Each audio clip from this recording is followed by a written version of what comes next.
মোৰ নাম সুশান্ত কাশ্যপ বৰঠাকুৰ। মই বিশ্ব প্ৰকৃতি নিধি WWF ইণ্ডিয়াৰ এজন ছিনিয়ৰ প্ৰজেক্ট অফিচাৰ। আজি বিশ্ব হস্তী দিৱস উপলক্ষে আমি বহুত সুখী হৈছোঁ যে আমি আজি থং নব্বী হিন্দী হাইস্কুলৰ খেৰণিত এখন সজাগতা সভা আয়োজন কৰিব পাৰিলোঁ।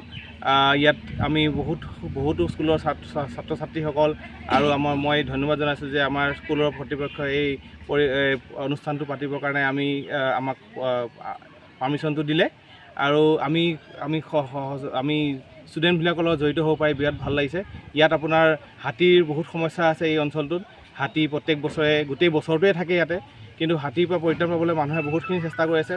মই ধন্যবাদ জনাইছোঁ এই অঞ্চলৰ ব্যক্তিসকলৰ, বিশেষকৈ মোৰ লগত ৰখি থকা আমাৰ গাঁৱৰে এই অঞ্চলৰে দিলীপ ছাৰহঁতৰ লগত বহুতখিনি গণ্যমান্য ব্যক্তি আছে যোনে বহুত প্ৰচেষ্টা চলাই আছে এই অঞ্চলত হাতীৰ সংঘাতটো যাতে অকণ ঠিক কৰিব পাৰে। আৰু মই ধন্যবাদ জনাইছোঁ যে তেওঁলোকে ইমান কষ্টৰ মাজতো নিজৰ বাকী কাম বাদ দি ৰাতি দিনে হ'লে এইটো বস্তু হাতীখিনিৰ লগত লাগি আছে আৰু আমিও তেওঁলোকৰ লগত সহায় সহযোগিতা কৰি থাকিম।